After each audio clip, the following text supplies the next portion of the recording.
Hi friends, welcome back to our channel. நம்ம சேனலை subscribe பண்ணாதவங்க சப்ஸ்கிரைப் பண்ணிக்கோங்க, மறக்காமல் லைக் பண்ணி சப்போர்ட் பண்ணுங்கள்.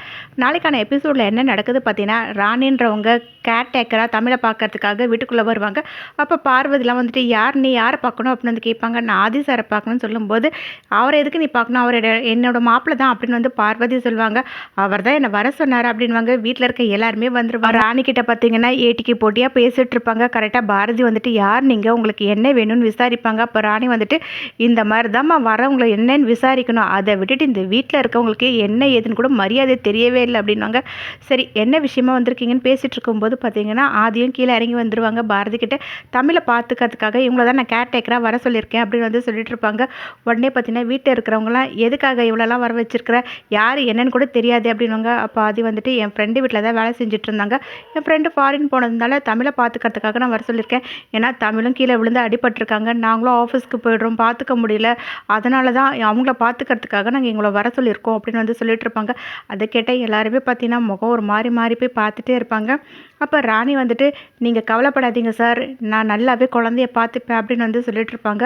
அப்போ அறிவு வந்துட்டு அந்த ராணி மாதிரியே பேசி காட்டுவாங்க. உடனே பார்வதி வந்து என்னங்க அவ்வளோ மாதிரியே நீங்களும் பேசுகிறீங்க அப்படின்வாங்க. அதுக்கு அறிவு வந்துட்டு கொஞ்ச நேரம் தான் இவகிட்ட பேசினேன், அதுக்குள்ளேயும் பாரு எந்த மாதிரி நானும் பேசுகிறேன் பாரு அப்படின்னு வந்து சொல்லிட்டு இருப்பாங்க.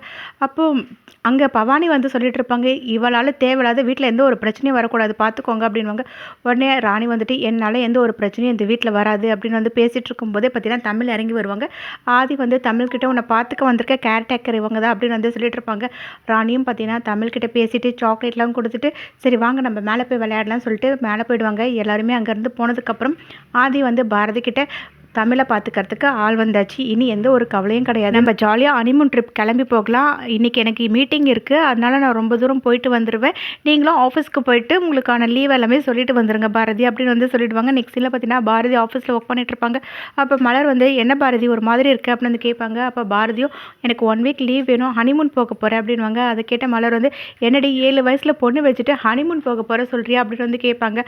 அதை கேட்ட பாரதி வந்துட்டு நாங்கள் கல்யாணம் ஆனதுலேருந்து வருஷம் ஒரு வாட்டி ஹனிமூன் போகணும்னு பேசிக்கிட்டோம் அப்படின்னு வந்து சொல்லுவாங்க.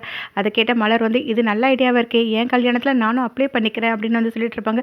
ஆனால் நீ புதுசாக ஜாயின் பண்ணியிருக்க, ஆதிசாராக இருந்தால் கூட உனக்கு லீவ் கொடுத்துருவாரு, ஆனால் நீ ஸ்வேதா மேடம் கிட்ட எப்படி போய் லீவ் கேட்க போகிற அப்படின்னு வந்து கேட்பாங்க. அதுக்கு பாரதி நான் ஸ்வேதா கிட்ட தான் கேட்க போகிறேன்னு சொல்லிட்டு நேராக உள்ளே போவாங்க. அப்போ ஸ்வேதாவும் பாரதி கிட்ட என்ன விஷயமா வந்திருக்கு பாரதி அப்படின்னு வந்து கேட்பாங்க.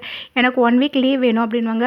என்ன இப்போ தான் புதுசாக வேலைக்கு ஜாயின் பண்ணியிருக்கேன், அதுக்குள்ளேயும் லீவ் வேணுமா, இதுக்கு தான் வேலை தெரியாதவங்களெல்லாம் வேலைக்கு எடுக்கக்கூடாதுன்னு சொல்கிறது அப்படின்னு வந்து சொல்லுவாங்க. அதை கேட்ட பாரதி வேலைக்கு புதுசாக ஜாயின் பண்ணால் லீவ் எடுக்கக்கூடாதுன்னு எதுவுமே இல்லையே, நான் உங்களுக்கு மெயில் அனுப்பியிருக்கேன், நீங்கள் அதை அப்ரூவ் பண்ணுங்கள் அப்படின்வாங்க. ஓ மெயிலெலாம் அனுப்பிட்டு தான் என்கிட்ட வந்து இந்த மாதிரி இன்றைக்கி லீவ் கேட்டுட்ருக்கியா, சரி நீங்கள் லீவ் எடுத்துக்கோங்க, போகிறதுக்கு முன்னாடி இந்த பணத்தை கொண்டு போயிட்டு பேங்க்கில் டெபாசிட் பண்ணிவிட்டு போயிடுங்க, நான் உங்களுக்கு டீட்டெயில்ஸ் எல்லாமே வாட்ஸ்அப் பண்ணுறேன் அப்படின்னாங்க. அதை கேட்ட பாரதியும் வெளியே வந்து மலர்கிட்ட சொல்லிவிட்டு அவங்க வண்டி எடுக்க போவாங்க. அப்போ ஒரு டிரைவர் போய்ட்டு உங்களை காரில் கூப்பிட்டு போக சொன்னாங்கன்னு சொல்லிட்டு பாரதியை காரில் கூப்பிட்டு போயிட்டுருப்பாங்க. கரெக்டாக பார்த்தீங்கன்னா ரவுடிங்க வந்து பாரதி கிட்ட இருக்க பணத்தை எல்லாத்தையுமே அடிச்சுட்டு அங்கேருந்து போயிடுவாங்க. பாரதி என்ன பண்ணுறதுன்னு தெரியாமல் அந்த டிரைவர்கிட்ட நம்ம போலீஸில் கம்ப்ளைண்ட் கொடுக்கலாம், அதுக்கு முன்னாடி நம்ம ஆஃபீஸ் போகலாம்னு சொல்லிட்டு நேராக ஆஃபீஸ்க்கு வருவாங்க. மலர் பாரதி கிட்ட ஏன் ஒரு மாதிரி பதட்டமாக இருக்க, என்னாச்சு முதல்ல தண்ணி குடி அப்படின்னு வந்து தண்ணி கொடுப்பாங்க. பாரதியும் நடந்த விஷயம் எல்லாத்தையுமே மலர்கிட்ட சொல்லுவாங்க. கரெக்டாக அந்த இடத்துக்கு ஸ்வேதா வருவாங்க. அப்போ பாரதி வந்து நடந்தது எல்லாமே வந்து ஸ்வேதா கிட்ட சொல்லுவாங்க. அதை கிட்ட ஸ்வேதா சிரிப்பாங்க. உடனே பாரதி என்ன நான் உங்ககிட்ட பணம் காணாமல் போயிடுச்சு சொல்கிறேன், நீ சிரிச்சிட்ருக்க அப்படின்னு வந்து கேட்பாங்க. அதுக்கு ஸ்வேதா வந்துட்டு என்ன பாரதி நல்லா நடிக்கிற, நீ பணத்தை எங்கே வச்சிருக்க, அதை கொண்டு வந்து ஒழுங்காக கொடுத்துரு அப்படின்வாங்க. அதை கேட்ட பாரதி வந்துட்டு நான் தான் பணத்தை திருடிட்டு போயிட்டாங்க சொன்னேன்ல அப்படின்வாங்க. அதை கேட்டால் ஸ்வேதா வந்துட்டு நீ சொல்கிறதெல்லாம் என்னால் நம்ப முடியாது, உன்னை இப்படியே விடக்கூடாது, போலீஸில் கம்ப்ளைண்ட் பண்ணணும் அப்படின்னு சொல்லிட்டு பார்த்தீங்கன்னா போலீஸ்க்கு கால் பண்ணி கம்ப்ளைண்ட் பண்ணிடுவாங்க.